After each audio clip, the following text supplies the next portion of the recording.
Hi everyone, Irene's here again. For today's video, I just want to share it to you some tips on how to grow your YouTube channel from 0 views and 0 subscribers to your first 1,000.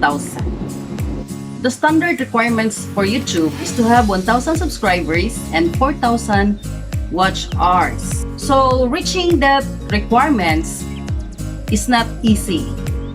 Marami ka pang dadaanan na hirap at pagod bago mo marating ang nasabing requirements. Ito ang nararamdaman ko nang ako'y nagsisimula.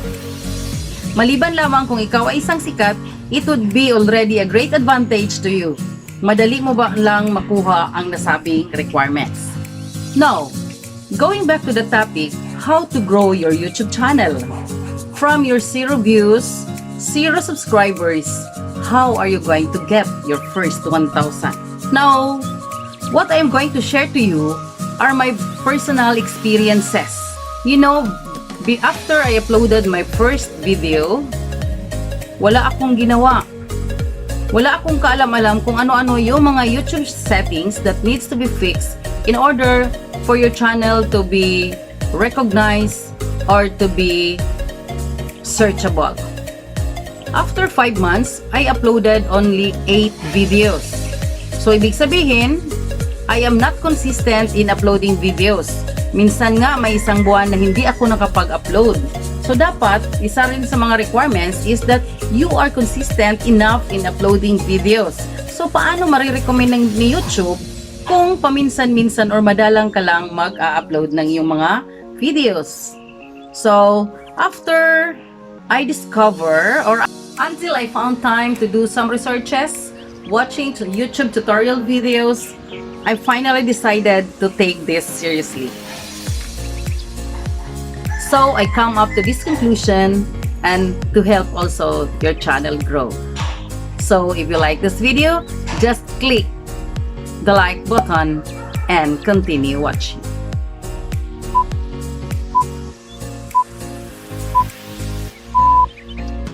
So first thing is short title. You must have a searchable title. You must have to create a searchable keys and phrases for your title. Maraming mga tao na naglalagin sa YouTube dahil meron silang mga tanong. So your title must answer their questions to make it searchable.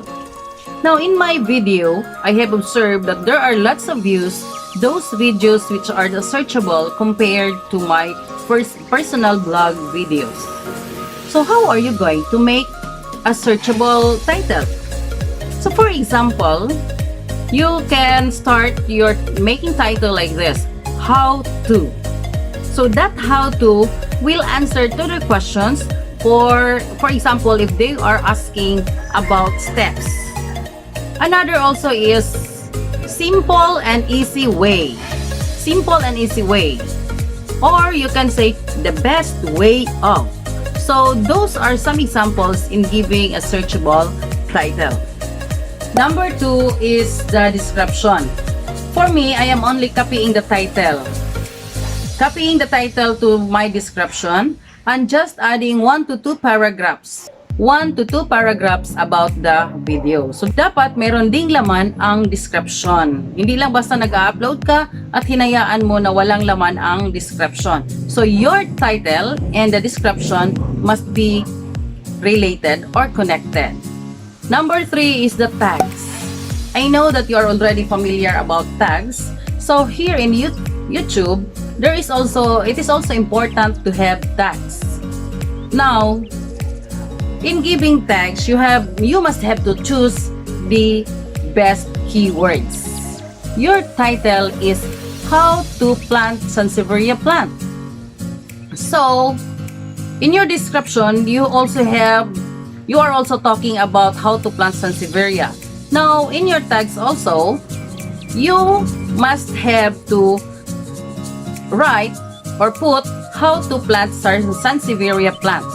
Then, what category that certain video belongs? For example, you are teaching how to plant. So, that belongs to tutorial videos. Now, what is the synonyms for that? tutorial videos that about planting. So planting is about gardening. So you can also tag gardening. So that is only an example on how to make tags for your YouTube videos. Now, kung magawa mo yung tatlo, you can have the title, the best title, the description, and the best tags, the target keywords for your tag. Try to observe the traffic source for your video. Makikita mo ang yung traffic source doon sa YouTube Studio. So, tingnan mo kung mataas ba ang percentage ng yung search videos at saka yung mga recommended videos. So, kung makita mo na medyo mataas na yung search videos at saka recommended videos, na-hit mo ang YouTube algorithm. So, sa search videos, yun ay yung title mo, madaling masisearch ng mga tao. For the recommended videos, si YouTube na ang nagre-recommend sa iyong mga videos upang mapapanood ito sa iba at magra-rank na ang mga videos mo sa homepage ng ibang mga viewers. Kaya dadami at tataas ang rate ng iyong mga views at saka sabay na rin ang pag-angat ng iyong mga subscribers. Number 4 is your thumbnail.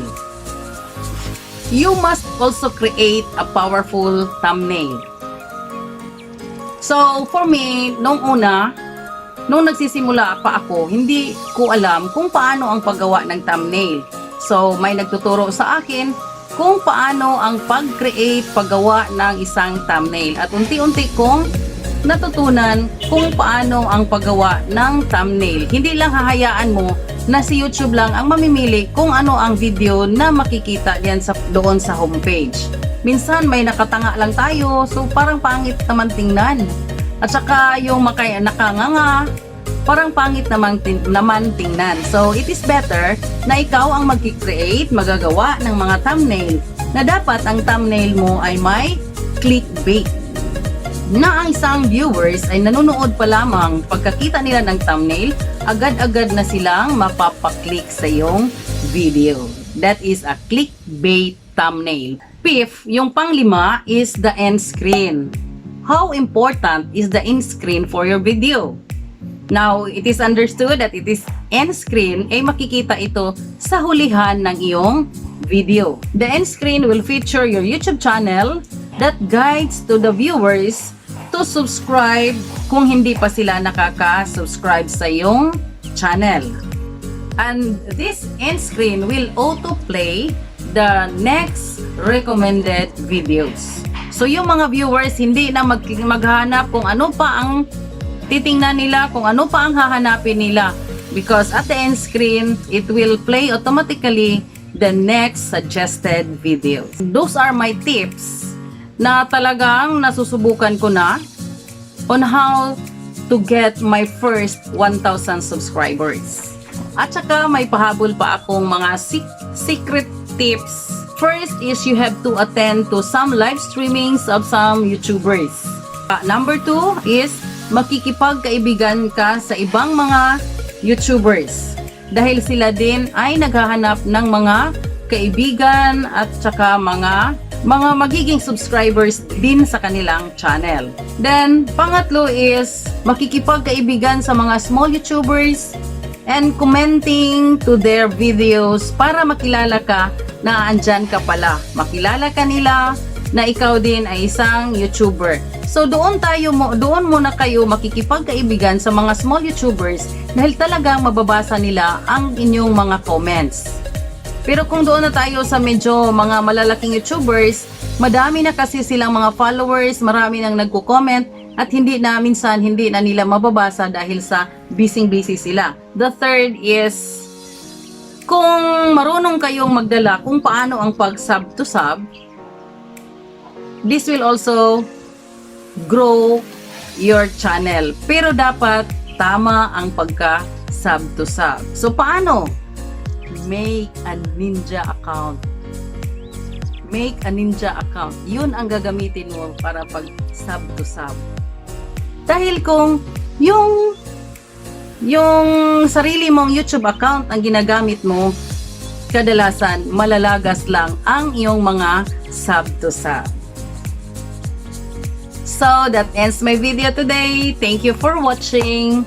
But please don't forget to like, comment, share, and subscribe. And please do hit the notification bell for more updates whenever I will post a new video. Thank you for watching. Bye-bye.